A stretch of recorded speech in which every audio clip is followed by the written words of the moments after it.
The movie begins with a scene of a fisherman on a pier, busily working on his fishing net. While the fisherman takes a moment to glance over at the parking lot, he spots some sparks inside a white sedan parked there. Intrigued, he heads over to investigate, but suddenly, the car explodes, startling him. Without wasting time, the fisherman contacts the police right away. In another location, we meet Run, a professional female boxer, as she enters the boxing arena to face her opponent, Sachiko. Despite being relatively new to boxing, Run has earned a reputation for her toughness, having won numerous matches in the local championship. In the ring, Run displays great enthusiasm as she goes head-to-head with Sachiko. She launches a barrage of attacks, ultimately defeating Sachiko in the very first round and emerging victorious in the match. After the match, Run's coach, Tabata, approaches her with exciting news. He informs her that the director is impressed with her win. Tabata is thrilled because Run's consecutive victories have brought fame to their boxing gym, bringing in financial benefits as well. That night, we see Run walking back to Tabata's gym, which has been her home for the past few months. As she gets ready for bed, Run sends a text message to her younger sister, Yuzuki, to share her victory in the boxing match. But despite her win, Run appears sad because Yuzuki hasn't replied to her messages for several days since their last meeting. The next day, Run diligently trains under Tabata's guidance, keeping her promise to Yuzuki that she would become a boxing champion. After her training session, Run gets a phone call from the police, delivering the devastating news that Yuzuki has passed away. In a hurry, Run rushes to the hospital, where a police detective named Suzuki shows her the charred remains of a person, identifying it as Yuzuki, thanks to a student ID card found at the scene. Suzuki shares with Run the forensic team's report, explaining that they concluded Yuzuki's death as a result of her do the unthinkable. Run immediately rejects this idea, firmly believing that Yuzuki would never have done such a thing.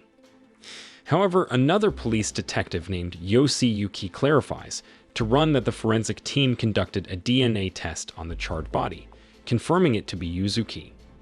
Furthermore, they discovered Yuzuki's cell phone inside the car, strengthening their suspicion that Yuzuki intentionally do the unthinkable.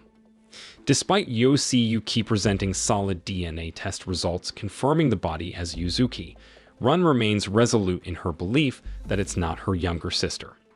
She notices differences in the dental structure of the body compared to Yuzuki's and firmly tells the detectives that it cannot be Yuzuki.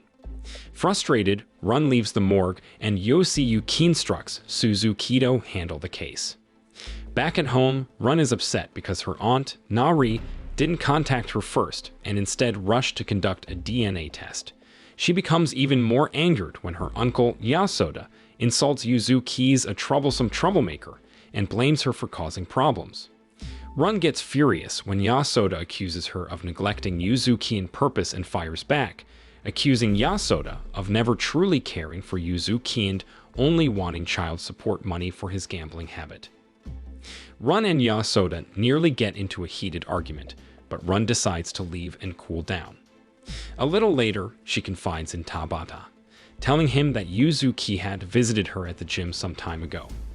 Back then, Run noticed bruises on Yuzuki's face, but Yuzuki claimed she had fallen. Run had her suspicions that Yasoda might have thrown something at her, causing the injuries. Run apologizes to Yuzuki for not being able to protect her and promises to save money to rent an apartment for both of them. Yuzuki is pleased to hear this and asks if she can stay with Run for the night. In the present, Run tells Tabata that Yuzuki stopped contacting her after that night, leaving her wondering if things would be different if she had spent more time with her sister. Run was busy sorting through Yuzuki's things when she stumbled upon an access card from an exclusive club called Junin. Intrigued, she decided to check out the club's address listed on the card and used it to open a door. However, when she entered, she realized it was a nightclub, and some employees were cleaning up. Run tried to ask them about Yuzuki showing her photo, but a few men attempted to drive her away. A muscular man named Hito intervened and asked what was going on. Run approached Hito to inquire about Yuzuki, but he brushed her aside and told her to leave right away. As Run persisted in her search for information about her younger sister, some of Kito's henchmen attacked her, but Run managed to defend herself. However, during the confrontation, Kito unintentionally let slip that he knew Yuzuki was already deceased, even though Run hadn't mentioned Yuzuki to him yet.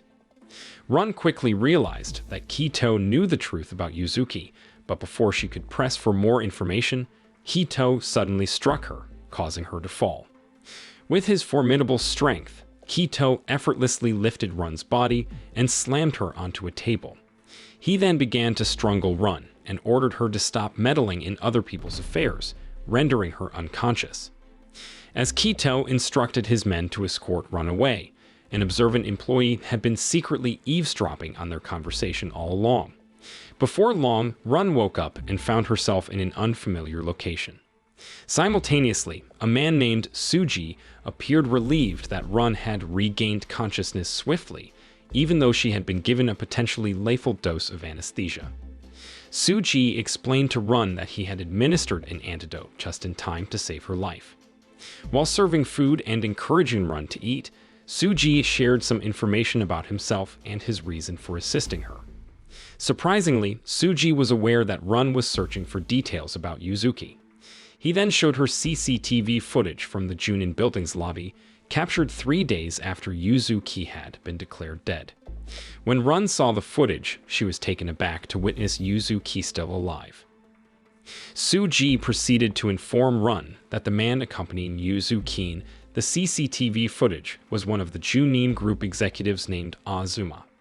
After revealing this revelation to Run, Suji speculated that Yuzuki might have held a vital role for the Junin group, as they had gone to great lengths to fake her death. Upon hearing this revelation, Run never would have imagined that her sister was involved with people from the Junin group, known as one of Japan's most renowned large corporations.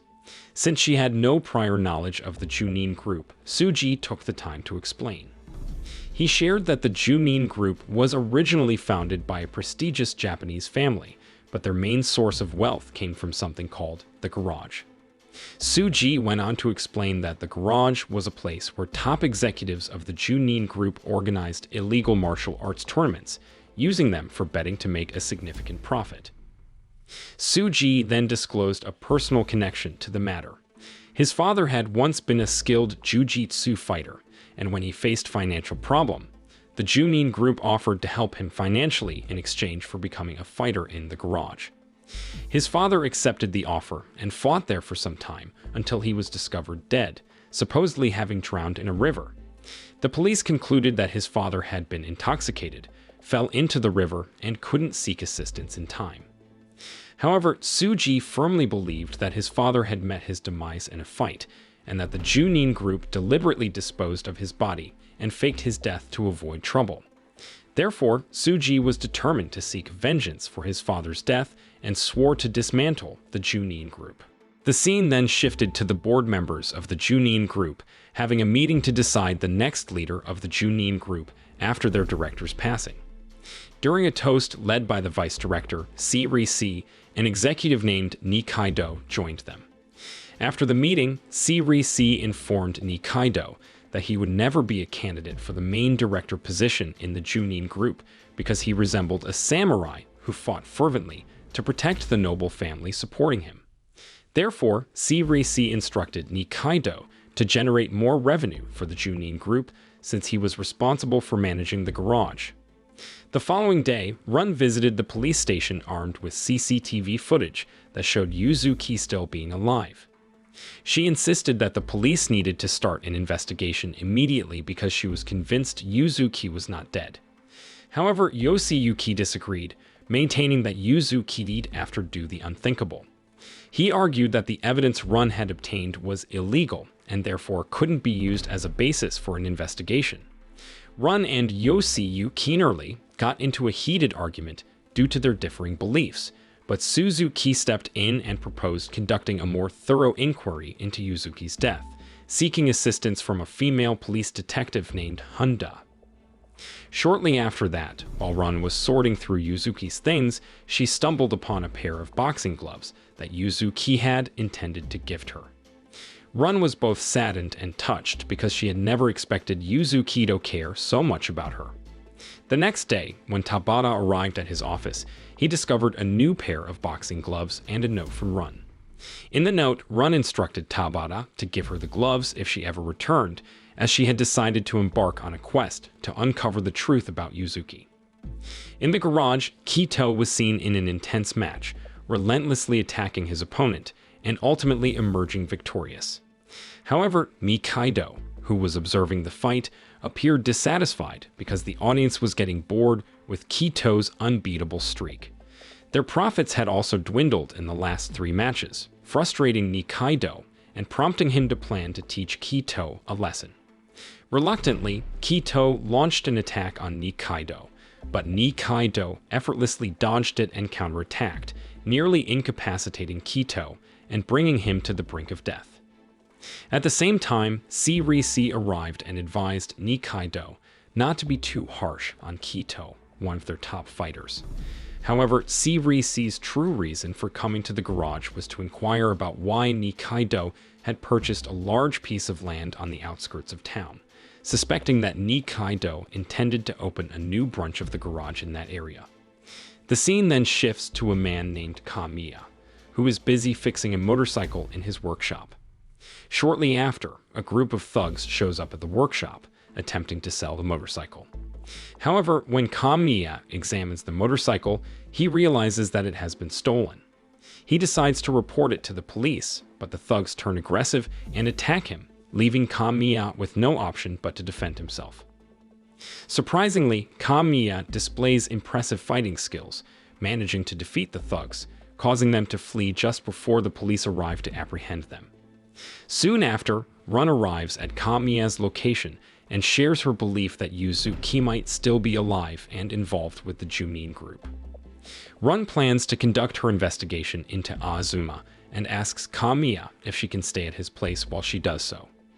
Kamiya, her former boyfriend who still cares for her, suggests that she should let the police handle the case to avoid getting hurt.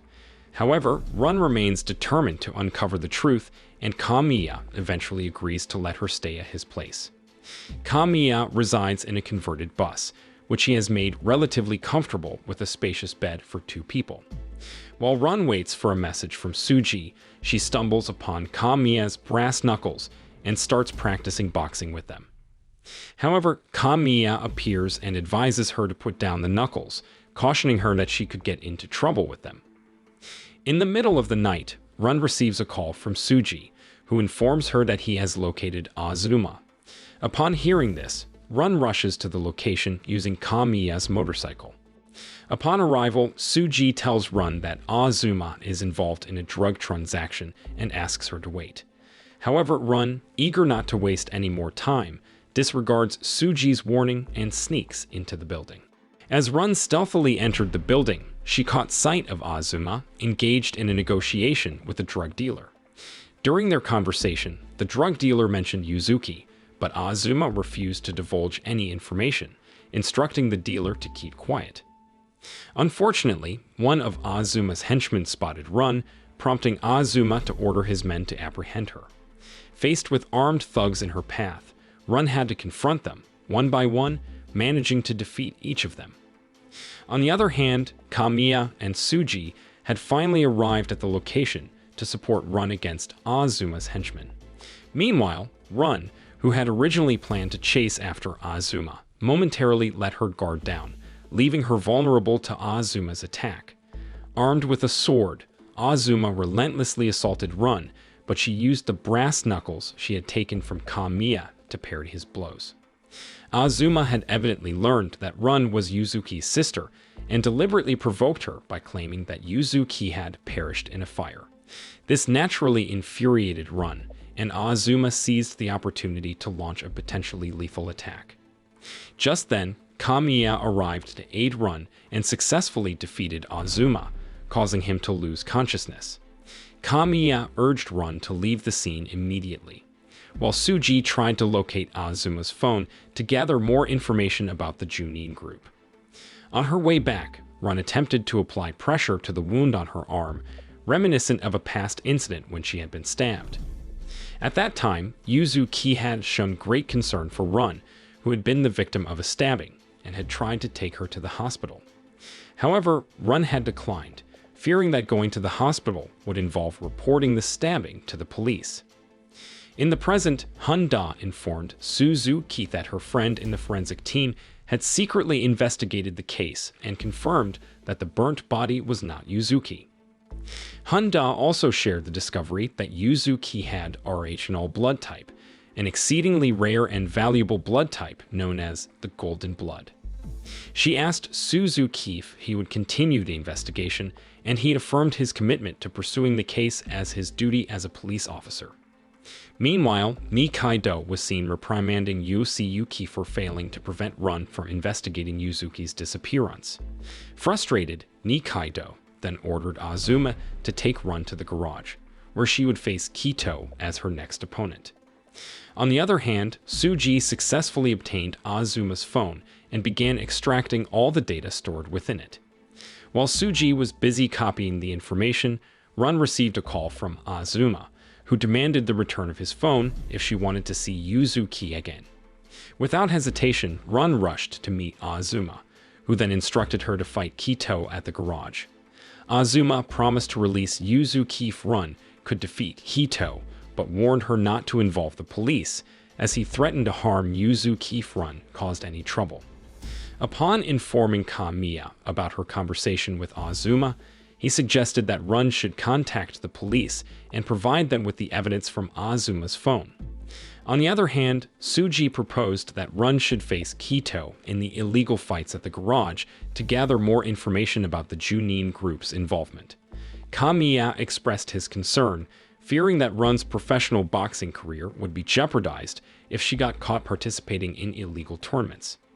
However, Run insisted that she had become a boxer because of Yuzuki and was determined to fight Kito to save her sister.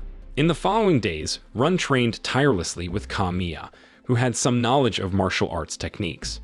Knowing that her opponent was a massive 2-meter-tall man, Kamiya advised Run to focus on improving her speed and physical strength, with the aim of wearing Kito down and finding an opportunity for a decisive strike.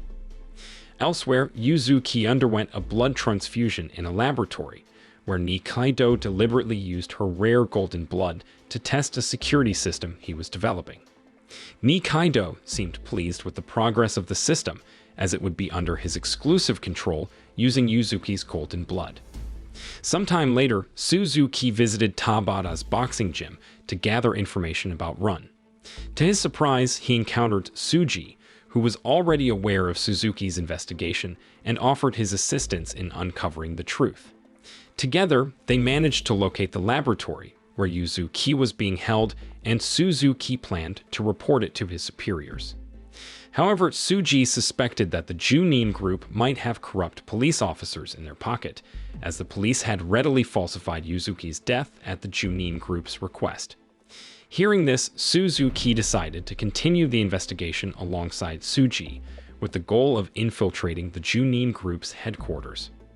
Meanwhile, Run and Kamiya arrived at the Junin group's exclusive club, where Azuma later led them to the garage located beneath the building.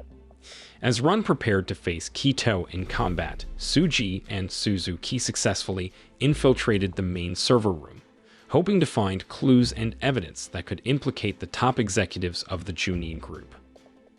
Shortly after, the battle between Run and Kito finally commenced. The spectators were filled with excitement as they watched Run fight to rescue her sister. Initially, Run skillfully dodged Kito's attacks. However, Kito possessed remarkable physical strength and continued to assault Run relentlessly. In her corner, Kamiya stood as Run's coach, offering constant encouragement and guidance because Kito was determined to eliminate her. Fueled by her unwavering determination to save her sister, Run fought back when Kito pinned her down. She managed to break free from his grip and delivered a powerful kick to his groin, followed by a flurry of counterattacks that ultimately led to Kito's defeat. Nikaido and the onlookers were left astonished, as they never expected the undefeated Kito to be defeated by a woman. Run didn't stop there. She continued to strike Kito even after he had fallen unconscious. The spectators began clamoring for Run to finish him off, while Kamiya urged her to cease the assault, reminding her that Kito had already been defeated. Run insisted that Nikaido keep his promise, but Nikaido expressed his desire to fight against her, having witnessed her formidable skills against a much larger opponent. On the other hand, Suzuki successfully obtained a hard disk from a security camera, hoping to use it to end the fight. However, he was caught off guard by Yoshiyuki, who shot him dead. Tsuji, witnessing the gruesome event, made a hasty escape. While hiding, Tsuji narrowly avoided being captured by Yoshiyuki, who abruptly left the room after receiving a warning through his walkie-talkie. Meanwhile, Azuma informed Nikaido that someone had reported their activities to the police and suggested an immediate departure. Before leaving, Nikaido ordered Azuma to eliminate Run and Kamiya in the arena. However, with Tsuji's help, Run and Kamiya managed to escape. As they approached the elevator, they found themselves surrounded by Azuma's henchmen, forcing them to confront them. Despite Run's exhaustion from her earlier battle, with Kito, Kamiya, and Tsuji fought valiantly, ultimately clearing a path to the elevator for their escape. The following day, the news media covered Kito's death and the involvement of Run and her companions in the deaths of Kito and Suzuki. At the police station, Honda delivered the original DNA test results of Yuzukito Yoshiyuki, pressing him to confess to his wrongdoing. Honda seemed to know that Yoshiyuki had been the one who had faked Yuzuki's death. Enraged by the accusation, Yoshiyuki shouted at Honda before storming out. Yoshiyuki attempted to contact Azuma by phone, but he inadvertently collided with a masked man wearing a cap. Unbeknownst to him, this man was one of Azuma's henchmen assigned to poison Yoshiyuki. Meanwhile, Run and the others, now fugitives from the police, received assistance from Tabata. He provided them with food and a safe haven to hide from the police. On the other hand, when Nikaido returned to his place, he discovered that Risi was already there, and all his henchmen had been killed, except for Azuma. Risi held Nikaido responsible for the previous night's ambush, which had caused significant financial losses to the Junin group. Risi had learned that Nikaido had stolen 300 billion yen from the Junin group's owner and secured the money using a biometric system that required Yuzuki's rare golden blood. Risi aimed to force Nikaido into returning the money, but Nikaido didn't take the threat seriously and killed Risi's bodyguard. He then approached Risi to intimidate him, but Azuma had already killed Risi with his sword. Meanwhile, Tsuji informed Run about Nikaido's theft and his use of Yuzuki's golden blood. While discussing their plan, Kamiya heard a noise outside and went to investigate. Unexpectedly, he was ambushed by Azuma's henchmen.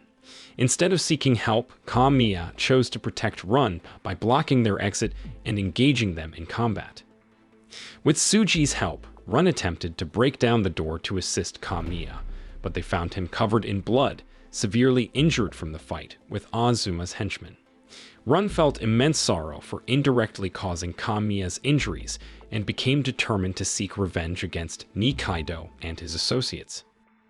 With Tsuji's assistance, Run managed to locate Azuma and corner him.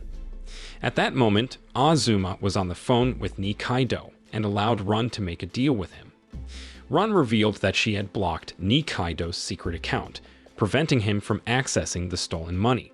She demanded that Nikaido return Yuzuki unharmed if he wanted full access to the account. Reluctantly, Nikaido agreed to Run's terms and instructed her to come to a designated location. Nikaido instructed Run to come to the garage, which had become an abandoned place. However, he surprised her by challenging her to a fight instead, as he didn't want to let go of Yuzuki, his most valuable asset. Nikaido ordered Azuma to guard Yuzuki while he faced off against Run. He seemed eager to fight Run because of her strong spirit, even though her fighting skills didn't match. As a former professional fighter, Nikaido easily defended against Run's attacks and relentlessly beat her to teach her a lesson for interfering in his business and plans. Ultimately, Nikaido defeated Run and ordered Azuma to kill her. Surprisingly, Yuzuki managed to seize Azuma's pistol and incapacitating him. This gave Run the chance to launch a counterattack. Meanwhile, Tsuji sent the evidence he had collected at the garage to Honda, who was determined to continue Suzuki's investigation. Sometime later, after Run had defeated Nikaido and tended to his wounds with her brass knuckles, she chose to spare his life. Honda and other police officers arrived to arrest Nikaido and his associates, bringing an end to the ordeal. Run was overjoyed because she was finally reunited with Yuzuki. 6 months later, Yuzuki was talking to a tourist who had come to watch Run's boxing match. Kamiya, who had fully recovered, joined them. Run stood ready to enter the ring and pursue her dream of becoming a professional boxer. Moral lesson from the story: never pick a fight with a female boxer, especially one who is fiercely protective of her little sister. Otherwise, you might find yourself facing a female boxer using a brass knuckles in a sword fight.